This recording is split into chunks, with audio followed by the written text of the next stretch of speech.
¿Quién tiene 50 euros para darme? Con esto me ahorro la introducción ya de la predicación de hoy. Si estuvisteis aquí el domingo pasado, lo habéis escuchado, pues os habréis acordado, ¿no?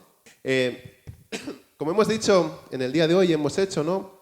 Hemos recordado esas explosiones en Bata, en Guinea Ecuatorial. Por si alguno no se ha enterado todavía, hace 15 días hubo una serie de explosiones en un cuartel militar, una serie de artefactos explosivos que tenían allí.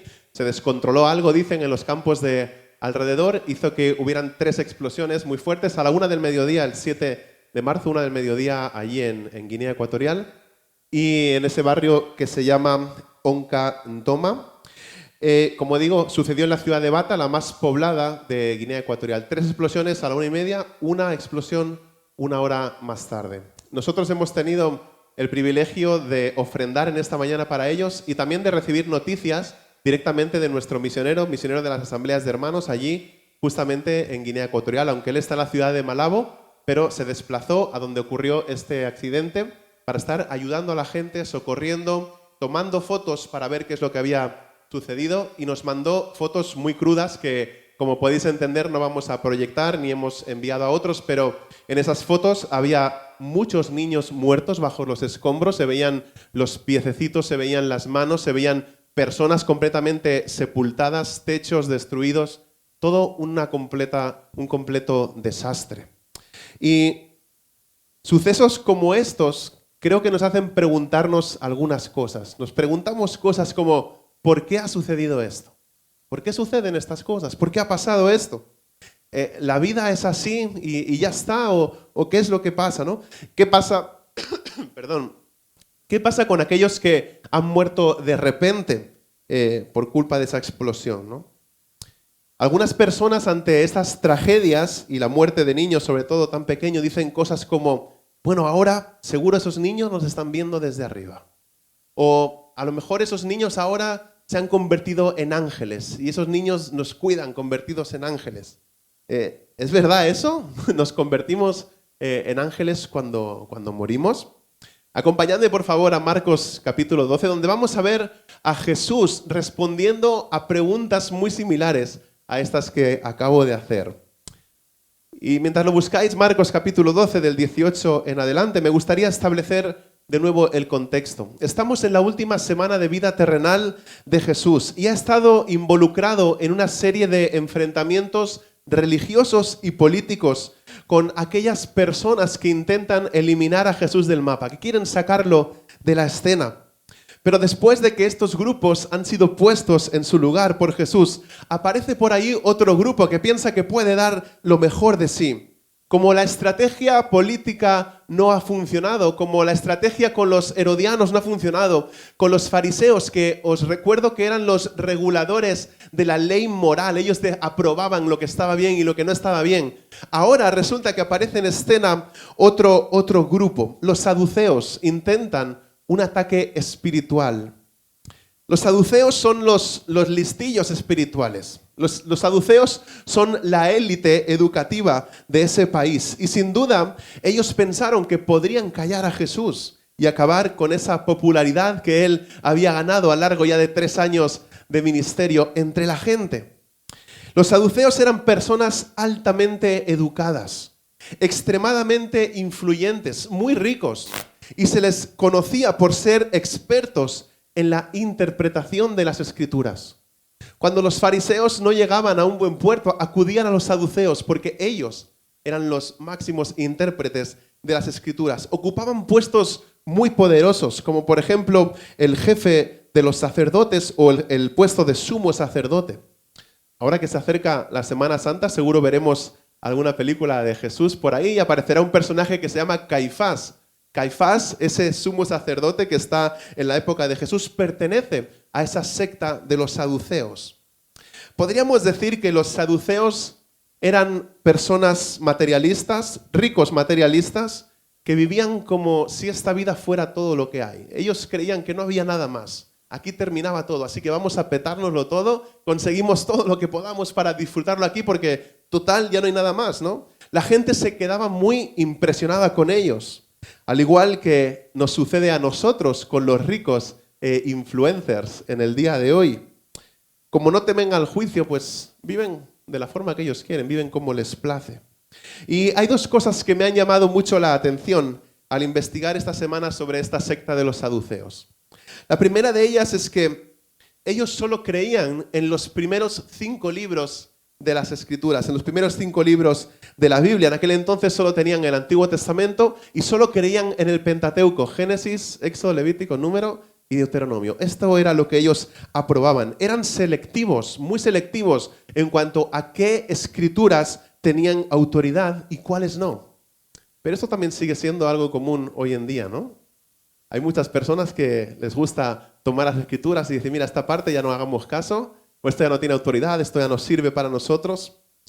La otra cosa es que los saduceos no creían en la resurrección, no creían en los milagros, no creían en el juicio, no creían en la vida después de la muerte, no creían en los ángeles. Eran selectivos también en cuanto a las doctrinas que ellos creían y por lo tanto la tendencia que tenían, como os digo, era vivir el momento. Vivamos el ahora, el aquí y ahora. Flavio Josefo, el historiador judío, describe a los saduceos como groseros, dice, en sus interacciones sociales. Imaginaos encontraros, por ahí vas caminando por el mercado ahí de Jerusalén y te encuentras a un saduceo. Grosero en sus interacciones sociales. Eran arrogantes y fríos. Juzgaban muy rápido y con demasiada dureza a los demás cada vez que tenían oportunidad. Se consideraban unos iluminados. Eran los únicos capaces de describir, de interpretar las Escrituras. Pero como vamos a ver en el día de hoy, ahora sí van a quedar iluminados, pero iluminados por lo que les dice Jesús. Vamos al versículo 18. En el versículo 18 del capítulo 12 de Marcos, vemos que los saduceos se le acercan a Jesús. Y fíjate que los saduceos todavía están mosqueados por lo que ha pasado hace unos días en el templo.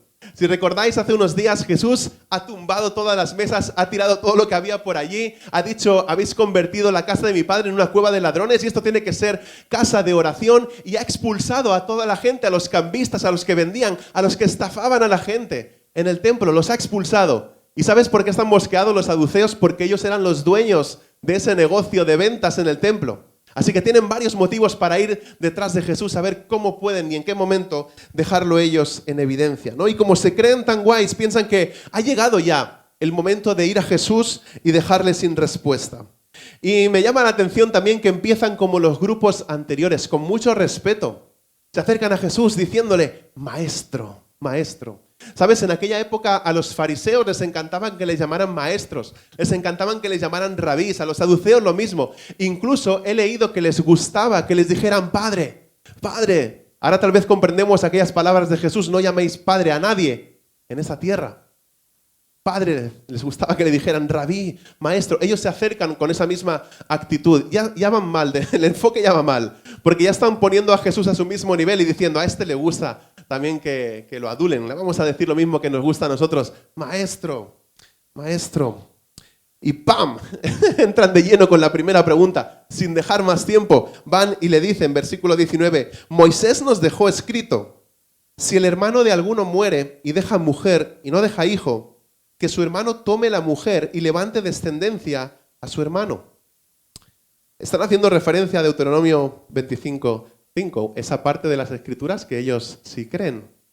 Dice Deuteronomio 25:5, cuando 2 hermanos habitan juntos y uno de ellos muere y no tiene hijo, la mujer del fallecido no se casará fuera de la familia con un extraño. El cuñado se allegará a ella y la tomará para sí como mujer y cumplirá con ella su deber de cuñado. A este se le llama el matrimonio por levirato, o la ley del cuñado, traducido directamente de su idioma original. Y es lo que sucede cuando Judá toma a Tamar como su esposa en Génesis capítulo 38, y también da el trasfondo de aquel pariente redentor, como se describe en el libro de Ruth, y algo que estuvimos ya profundizando en este verano pasado en nuestra serie en cuanto al libro de Ruth, ¿no? Y eso es algo que asegura además que Jesús vendría de la tribu de Judá.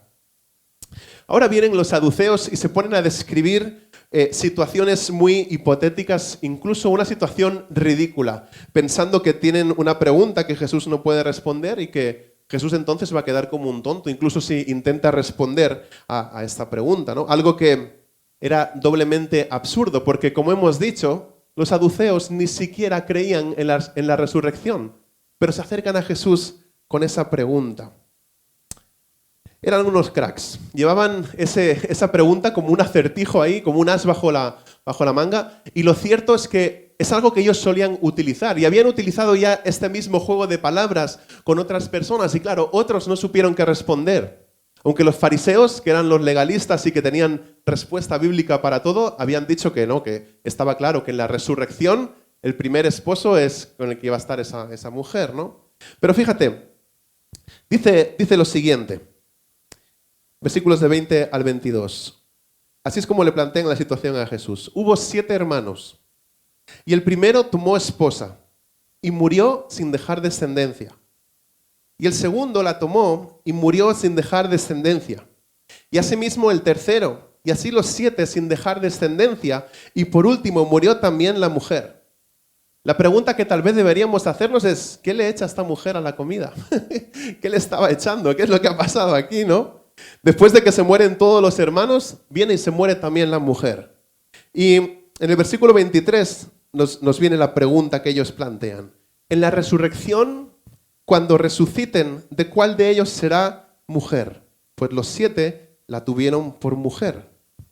Están planteando como un gran problema. Piensan que han encontrado un agujero espiritual, algo que queda fuera de la comprensión, de la respuesta, a ver qué es lo que podía pasar. Pero como os digo, los fariseos ya habían intervenido en esta pregunta, ya tenían la respuesta para eso. Pero Jesús, en lugar de ponerse del lado de los fariseos, responde a esa pregunta, ¿cómo? Con otra pregunta. Y es que a mí me encanta ver en la Biblia y ver cómo Jesús interactúa con la gente y le preguntan algo y él responde con otra pregunta también, ¿no? Me imagino sus caras cayendo por ahí y sus ojos mirando alrededor y diciendo, a ver quién nos está viendo y cómo salimos de esta situación en la que nos hemos metido. Pero mira la pregunta de Jesús en el versículo 24. Les dice, ¿no es esta la razón por la que estáis equivocados? ¿Que no entendéis las Escrituras ni el poder de Dios? Jesús confronta su error teológico de una forma muy rápida y muy clara. Les dice en primer lugar que no conocían la palabra de Dios. A un saduceo, al máximo intérprete de las Escrituras, no conocéis la palabra de Dios. Aunque actuaban como si conocieran la palabra de Dios, no la aceptaban ellos en su totalidad, como hemos dicho. Además de eso, es posible que ni siquiera entendían las partes que ellos aceptaban. Y les dice que no conocen el poder de Dios. Aunque ellos creían que Dios había creado el mundo, no creían que Él tuviera el poder de resucitar. Especialmente limitaban a Dios bajo su propia concepción de posibilidades racionales y lo que ellos habían pensado, ¿no? En resumen, metían a Dios en una caja, lo encajonaban, lo dejaban encerrado bajo sus límites. Y, ¿sabes? Hablaba con Pablo Casal esta semana pasada acerca de las aplicaciones de esta predicación, porque no queremos estar aquí delante y soltar un montón de información que nosotros hayamos investigado, que puede ser más útil o menos, sino necesitamos la transformación que viene directamente del corazón de Dios para nosotros. Y al pensar en esto, creo que cada error en nuestra vida lo podemos atribuir a una de estas dos afirmaciones. O no conocemos a Dios, o no conocemos el poder de Dios para hacer lo que Él dice que puede hacer. O no conocemos la palabra de Dios, o no conocemos el poder de Dios para hacer lo que Él dice que puede hacer.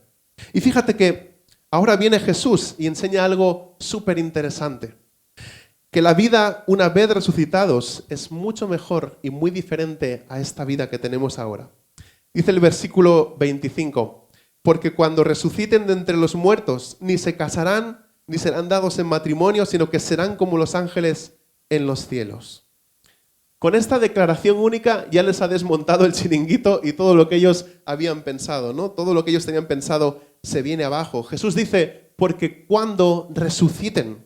No dice si resucitan, sino dice cuando resuciten. Simplemente afirma que las relaciones físicas, relaciones sociales van a quedar en nada, van a quedar en segundo lugar en comparación con nuestra relación con el Señor, con esa relación que tendremos con Él.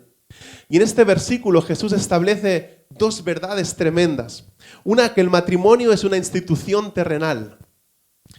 El matrimonio está diseñado para brindar compañía, Génesis 2:18, para satisfacer la necesidad de intimidad, 1 Corintios 7:2, y para procrear, para producir hijos, Génesis 1:22. Pero nada de eso será necesario en el cielo. El matrimonio es una institución terrenal. Es como aquel matrimonio que fallecen, ¿sabéis el chiste ese, no? Se encuentran en el cielo y entonces va la mujer corriendo a buscar al marido y le dice, te he encontrado. Y dice él, no, dijimos hasta que la muerte nos separe. Eso es lo que prometimos allí en el altar. Pues algo así es lo que está explicando Jesús, que en el cielo no se darán en matrimonio, ¿no? El matrimonio es una institución terrenal. Ahora, también dice que la vida en el cielo será diferente. No nos convertimos en ángeles, no es lo que dice aquí, pero dice seremos como ellos. Y es muy interesante eso. Seremos como ellos, ¿en qué sentido? En el sentido de que seremos personas sin pecado, seremos personas glorificadas, eternos. Como los ángeles estaremos obedeciendo continuamente y completamente y adorando a Dios en todo momento, de todo corazón. Como los ángeles vamos a disfrutar de una existencia que traspasa cualquier límite terrenal. Ya no vamos a tener hijos, pero tampoco vamos a morir nunca. Nunca vamos a morir, nunca vamos a pasar hambre o sed. No vamos a experimentar dolor, no va a haber pecado en nosotros. La resurrección no es la restauración de la vida tal y como nosotros la conocemos. La resurrección es la entrada a una vida completamente nueva y diferente. El cielo tendrá una dimensión completamente diferente para nosotros a la que nosotros conocemos ahora, ¿no? En nuestra vida. No se van a realizar bodas allí, porque nosotros seremos los invitados a las bodas del Cordero. Por eso no va a haber matrimonios. Es posible que recordemos a nuestro esposo o a nuestra esposa, pero toda relación que tengamos aquí, como he dicho, quedará en nada comparado con la relación que vamos a tener con Jesús. Quedará en nada comparado con el hecho de estar en la presencia de Jesús, completamente con Él. Y lo cierto es que tenemos alguna información en la palabra de Dios acerca del cielo. Sabemos por Apocalipsis 21 que no habrá más enfermedad, dolor, sufrimiento o pecado. Apocalipsis 21:4 dice, Él enjugará, Dios enjugará toda lágrima de sus ojos y ya no habrá muerte, ni habrá más duelo, ni clamor, ni dolor, porque las primeras cosas han pasado. Se nos dará un cuerpo nuevo y una mente nueva. 1 Corintios 15:50 dice el apóstol Pablo que la carne y la sangre no pueden heredar el reino de Dios. Así que nos está diciendo, así como estamos, no podemos entrar y heredar el reino de Dios. Lo otro es que nos reuniremos con otros creyentes que han muerto antes que nosotros. Y es cierto que tal vez la gente podrá decir, hey, ¿tú qué tal? ¿Te acuerdas de mí? ¿Te conozco o te reconozco? ¿Verdad? Solo que nosotros seremos perfeccionados y glorificados, pero que nos podremos reconocer, estoy seguro. ¿Por qué? Porque nos da una pista ahí la Escritura, ¿no? Pedro, Jacobo y Juan ven a Moisés y a Elías en el monte de la transfiguración cuando Jesús se transfigura y los reconocen, dicen, está ahí Moisés y Elías. Así que nos reconoceremos, pero estoy seguro de que no seré calvo en el cielo. Espero que el Señor me dé un pelo nuevo y una melena nueva, como la que tenía cuando era mucho más joven. Nos reconoceremos, como digo, tal vez, pero nuestro enfoque estará en segundo plano porque estaremos en la presencia de Dios mismo. No creo que nos estemos fijando en los unos a los otros y, mira qué cuerpo le ha dado.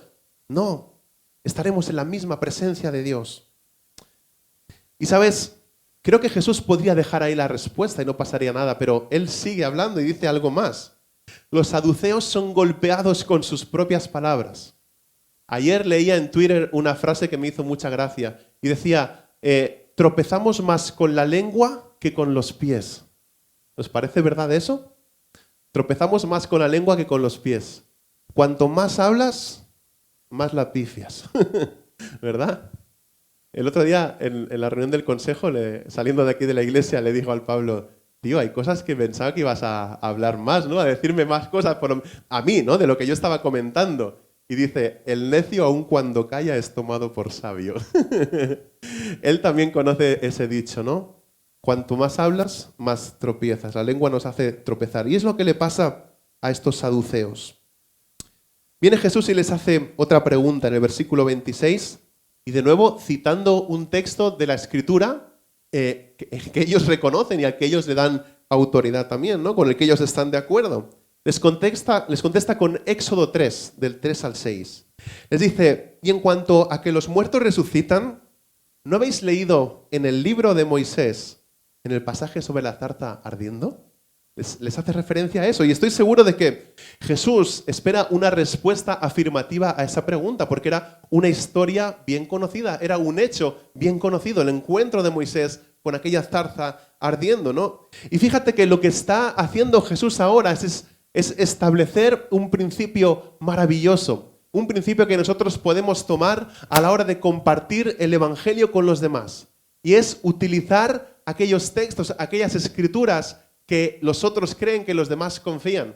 Estaba viendo en el YouTube un reportaje de unos cristianos que están predicando en Israel, están predicando en la ciudad de Jerusalén, van con un altavoz aquí colgado y con un micrófono y tienen las Biblias, tienen solamente el Antiguo Testamento y están leyendo en Isaías capítulo 53, en el que habla del Mesías, en el que habla del siervo que sufre.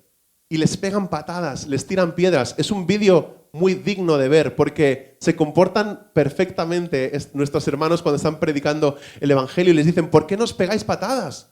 ¿Por qué nos tiráis piedras? Dice, estamos leyendo vuestras escrituras. Estamos leyendo Isaías 53, que habla del Mesías, que habla de Cristo, el que fue crucificado. Pero fijad, establece un principio muy bonito, utilizar las escrituras en las que otros confían. También aprendí recientemente que para presentar el Evangelio a un musulmán, a alguien que cree en el Islam, podemos empezar desde el Corán, que es el libro sagrado para ellos, pues tienen varias suras, como ellos dicen, varios capítulos, en los que hablan de Jesús de Nazaret como aquel que es nacido de una virgen, alguien que es santo y puro. Hablan de él como un profeta enviado por Dios. Y algo muy curioso, dicen que Jesús, Isa, como ellos dicen, es aquel que tiene que regresar para juzgar al mundo. Así que podemos tomar eso como base y dirigirlos después al Evangelio y presentar las buenas nuevas de salvación. Es el principio que Jesús nos enseña en esta mañana. Contestar con la misma escritura en la que ellos confían y la que ellos han conferido esa autoridad, ¿no? Y ahora que Jesús los hace pensar en el pasaje sobre Moisés y sobre esa zarza ardiendo, va y destroza su doctrina en cuanto a que cuando el hombre muere, muere el alma, muere el cuerpo, todo desaparece, ya no hay nada más. Les dice, en cuanto a que los muertos resucitan, ¿no habéis leído en el libro de Moisés, en el pasaje sobre la zarza ardiendo, cómo Dios le habló diciendo, yo soy el Dios de Abraham y el Dios de Isaac y el Dios de Jacob? 4 veces en Éxodo 3 y 4, Dios dice, yo soy el Dios de Abraham y el Dios de Isaac y el Dios de Jacob. Los patriarcas siguen vivos, aunque sus cuerpos están enterrados, pero está hablando de la resurrección. Y es muy interesante que no dice, acuérdate que yo era el Dios de Abraham, yo era el Dios de Isaac, el Dios de Jacob. Yo soy, les dice, yo soy hoy, soy el Dios de Abraham, el Dios de Isaac, el Dios de Jacob. Dios es un Dios de vivos porque Él es el Dios vivo. Hacía un montón de años que los patriarcas habían muerto, pero Dios habla de ellos en tiempo presente, como si estuvieran vivos. ¿Por qué? Porque de hecho lo están. Están vivos. Al nombrar a estos 3 héroes espirituales, Jesús también les está obligando de alguna forma a recordar que las 3 esposas de estos patriarcas eran estériles. Los vientres de Sara, de Rebeca y de Raquel estaban muertos, pero Dios les dio vida. Y es que a Dios le encanta sacar vida. A Dios le encanta traer vida de aquello que está muerto. Como nos introducía Ana en esta mañana también, esas palmeras que Él ha plantado que nos representan. Dios les hizo promesas a estos patriarcas y esas promesas, lo cierto es que no se cumplieron mientras ellos estaban vivos, ¿no? Así que cuando Dios le habla a Moisés en la zarza ardiendo y se refiere a sí mismo como ese Dios de los vivos, está significando que Él es un Dios que cumple también las promesas, que cumple las promesas del pacto. Y de nuevo Jesús no lo deja ahí. En el versículo 24 comienza su respuesta diciéndoles, estáis equivocados. Pero después de hacer que los saduceos se retuerzan haciéndoles esa pregunta, lleva todo esto a un nivel superior y más ridículo para ellos. No les dice solamente estáis equivocados, dice estáis muy equivocados. El énfasis está en esa palabrita, estáis muy equivocados. Eso significa que estaban en un error extremo, que estaban totalmente fuera de onda, como decimos. Hoy en día, algunos predicadores tenemos la tendencia o evitamos terminar una predicación con una nota amarga. Pero si tú miras los sermones que Jesús lanza, muchas veces terminaban así con una regañada, con una reprimenda, como decimos, con una corrección. Así que me gustaría terminar en esta mañana con dos preguntas que salen directamente de este pasaje, de este texto. Y creo que debemos responderlas correctamente o nos arriesgamos a caer entonces en un error extremo, como le sucedió también a estos personajes. La primera pregunta para nosotros es, ¿conocemos la palabra de Dios? ¿Conoces la palabra de Dios? Jesús sigue haciendo esta pregunta. ¿No es esta la razón por la que estáis equivocados? ¿Que no entendéis las Escrituras? En este versículo entender también se traduce como conocer. Yo me pregunto, ¿qué tanto conozco la palabra de Dios? ¿Qué tanto conoces la palabra de Dios? ¿Qué tan bien conoces su palabra? Los saduceos se centraron en el estatus social, más que en la palabra de Dios, más que en las Escrituras, eligiendo y seleccionando lo que ellos querían y lo que no querían de su palabra.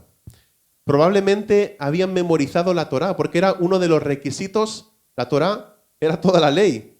Y probablemente una de las cosas que he leído en esta historiador de Flavio Josefo es que para ser saduceo uno de los requisitos era saberse de memoria todo el Pentateuco. Todos los 5 libros por lo menos que ellos creían. Pero yo os pregunto, ¿de qué les ha servido memorizar todos esos textos si no han dejado que la palabra de Dios ablande sus corazones? Si no han dejado que la palabra de Dios penetre hasta lo más profundo y les haga tener un corazón bondadoso, un corazón misericordioso, un corazón amable. ¿De qué les ha servido todo eso? En un estudio realizado hace unos años, el que fue el primer gran informe sobre la lectura y el conocimiento de la Biblia en 9 grandes países occidentales, reveló la tremenda ignorancia de España, que termina en último lugar por detrás de Francia en cuanto al conocimiento de la palabra de Dios, en cuanto al conocimiento de las Escrituras. Esto lo podéis encontrar en internet. Si solamente escribís informe sobre lectura de la Biblia en España, vais a ver que hicieron entrevista incluso a muchos creyentes. Y el porcentaje de las personas que leen la Biblia, solo leer, ya no digo estudiarla, meditarla, memorizarla, el porcentaje de la gente que lee las Escrituras durante la semana, cada día, es un porcentaje muy bajo. Y esto me hizo pensar en esa pregunta de Jesús, me hizo pensar en la vigencia de esa pregunta. ¿No es este la razón por la que estamos equivocados? ¿Porque no conocemos la palabra de Dios? Y no estoy diciendo esto para avergonzar a nadie, para que nos sintamos mal. Nuestro deseo en esta iglesia es ayudarnos unos a otros, ayudarnos mutuamente, ayudarnos al crecimiento, ayudarnos al conocimiento de la palabra, ayudarnos a adorar en profundidad. Pero debemos preguntarnos esto: ¿conozco la palabra de Dios? ¿Estoy leyendo la Biblia todos los días? Te animo a que te descargues la Biblia en la aplicación de YouVersion, porque hay comentarios bíblicos también, hay Biblias de estudio. Si no te gusta leer en el dispositivo, te recomiendo que consigas una buena Biblia de estudio con buenos comentarios en los cuales tú puedas profundizar, en los cuales puedas crecer, en los cuales puedas avanzar en ese conocimiento.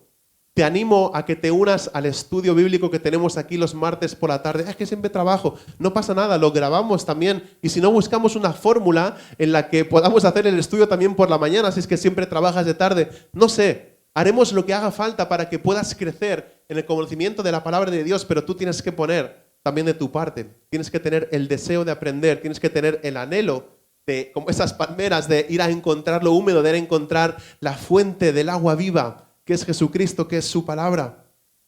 Estudiemos la palabra, hermanos, estudiemos la Biblia. No para ser loritos, como estos saduceos, que seguro les preguntaban algo y conocían todo al mínimo detalle y te contestaban con el versículo, pero no les había afectado para nada. En una ocasión, hace unos cuantos años, en una predicación, mientras predicaba, me vino esta frase de parte de Dios. Yo tenía mi Biblia completamente marcada. Y sabes, la pregunta no era para la gente. Muchas veces los que estamos aquí nos tomamos la licencia de preguntar a la gente, ¿no? Y lanzar esas preguntas y de alguna forma parecer orgullosos y como si nosotros ya lo supiéramos todo. Pero en aquella ocasión estaba predicando en Guatemala a un grupo de pastores y tenía mi Biblia, mi NBI que usaba antes, completamente marcada por todos los lados. Y la pregunta que me hizo Dios es: Pablo, ¿tienes la Biblia marcada pero has dejado que la Biblia marque tu vida? Y compartí con tristeza eso con los hermanos y les dije: el Señor me está hablando en este mismo momento. El Señor por su Espíritu me está diciendo: Pablo, lee las Escrituras. Deja de subrayar tanto y lee. Memoriza, ponlas en práctica, vívelas. La segunda cosa es si nosotros mostramos el poder de Dios en nuestra vida. ¿Cuánto del poder de Dios hay en tu vida? ¿Cuánto del poder de Dios hay en mi vida?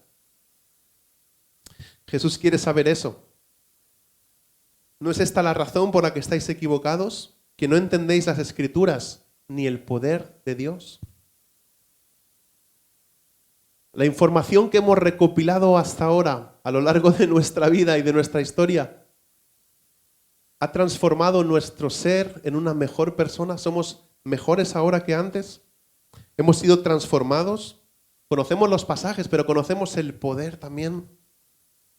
En algún momento creo que debemos pasar de aprender sobre la Biblia a vivirla también. Es una de las razones por las que nosotros no tenemos culto o servicio todos los días de la semana. Alguna vez alguien lo ha preguntado y algunos han dicho: me gustaría que nos reuniéramos más días. A mí también. A mí me gustaría mañana por la mañana no hacer nada, quedarme aquí a dormir esta noche y levantarme con todos vosotros aquí, coger la guitarra, volver a cantar, volver a predicar. Yo me pasaría así los días. ¿Pero de qué serviría eso?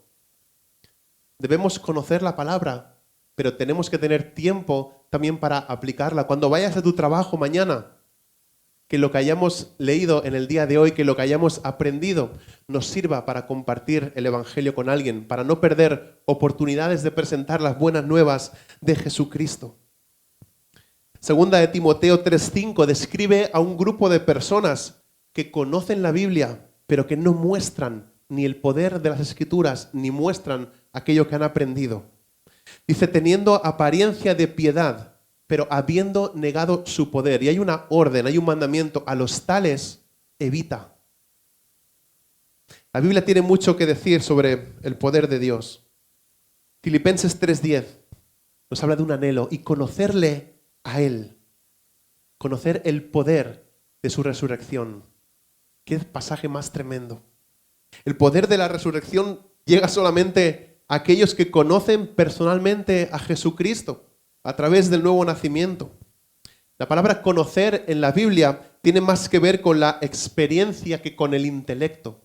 No está hablando de saber, está hablando de experimentar. Después de conocer, debemos crecer. Debemos mostrar el poder de Dios a los demás. Uno de los motivos por los que nos reunimos, entre tantos motivos, es para que podamos crecer. Es para poder dar, como hemos hecho esta mañana, viendo necesidad de otro hermano o hermana en Cristo, y que podamos seguir adelante en este camino, en este caminar cristiano. Y bueno, como me he incluido en la lista de predicadores a los que no nos gusta terminar con una nota amarga, porque aunque debería hacer como Jesús, no me atrevo todavía de dejaros así. A lo mejor voy ganando confianza con el tiempo, pero quiero acabar de otra forma. Quiero terminar pensando y reflexionando en el consuelo que nosotros podemos encontrar en las palabras de Jesús en este pasaje. Como hemos dicho al principio, acuérdate que se está acercando a la cruz. Estamos en la última semana de vida de Jesús, no perdamos eso de vista. Se está acercando a la cruz y pronto va a morir en esa cruz por el pecado de toda la humanidad. Se va a enfrentar a la muerte, pero la muerte no va a poder vencerlo a Él. Él vence a la muerte al levantarse de la tumba de una forma triunfal. Como Él vive, aquellos que somos salvados por gracia tenemos la promesa de parte de Dios de la vida eterna más allá de la tumba. No va a terminar todo el día en que nosotros muramos. No es el Dios de los muertos, es el Dios de los vivos. Y si Cristo no regresa pronto, nos vamos a enfrentar en algún momento a la muerte física. Pero, como digo, ese no va a ser el final. Va a ser solamente pues nuestro cuerpo colocado en un ataúd o nuestro cuerpo incinerado, pero al fin y al cabo nuestro cuerpo va a volver al polvo del cual en algún momento también salió y fue hecho. Sin embargo, cuando el Señor regrese a por su iglesia, los muertos en Cristo se levantarán de la tumba. Intercambiaremos el cuerpo de carne por un cuerpo totalmente nuevo y glorioso de resurrección. Eso es lo que nos dice la palabra de Dios. Y quiero preguntarte si tú estás convencido de la resurrección de los muertos en Cristo.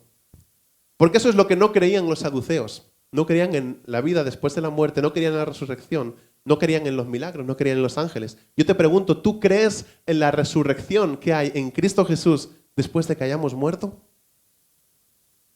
No he escuchado ningún amén. Vale.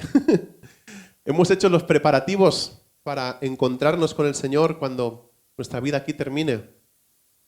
La salvación es a través de su obra terminada en la cruz y es nuestra única esperanza de salvación y de vida eterna. Todo está depositado en la obra de Cristo Jesús. Si hemos sido salvos por gracia, no pagando nosotros el precio, porque gratuita no fue esa muerte de Jesús. Alguien pagó. Él pagó el precio. Para nosotros es gratuita, pero Él tuvo que pagar. Para nosotros es por gracia. Ahora, si hemos sido salvos por gracia, vamos a vivir eternamente con el Señor. Pero ¿sabes? Si de casualidad no eres salvo, si por casualidad no eres salvo, te animo en el día de hoy a que acudas a Cristo en busca de salvación, mientras todavía hay tiempo, mientras todavía hay oportunidad. Una vez que atravesemos esas puertas de la muerte, ya no hay mirada atrás, ya no hay decisiones que tomar. Ya todo habrá terminado y terminaremos con ese final, con Cristo Jesús, o terminaremos en una eternidad en el infierno, una eternidad en sufrimiento. Otra vez, como la semana pasada, te nos plantea algo en lo que nosotros tenemos que elegir. ¿Con quién te identificas en esta historia? ¿Con cuál de los personajes que han aparecido? Espero que no sea con los saduceos. Espero que nos identifiquemos con aquellos que Jesús nombra, con aquellos que Jesús de alguna forma alaba, con aquellos que le siguen. Había una gran multitud que en ese momento estaba escuchando lo que Jesús decía.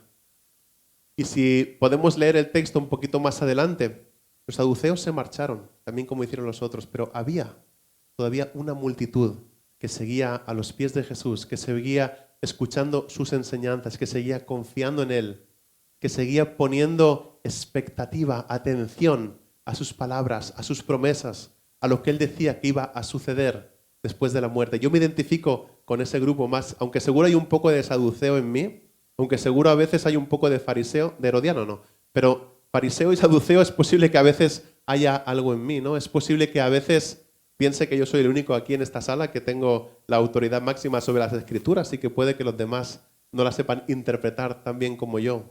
No sé si alguna vez te ha pasado eso también. Creo que todos llevamos un saduceo dentro, un fariseo pequeñito ahí. Pero como os digo, me identifico más con esa multitud que está a los pies de Cristo, que quiere seguir escuchándole a Él y que está esperando hoy en día a que Cristo regrese a por los que son suyos. Que el Señor obre con esta palabra, con su palabra en nuestros corazones, que podamos conocer las Escrituras en profundidad, que podamos vivirlas y conocer también cuál es su poder. Señor y Padre, eres el Dios poderoso. Eres el Dios que ha creado el universo, el Dios que ha creado los cielos y la tierra. El Dios que ha creado este lugar sobre el cual nosotros tenemos nuestros pies ahora y estamos de pie, Señor. Eres el Dios que todo lo puede. Eres el Dios fuerte. Eres el Dios temible, Señor.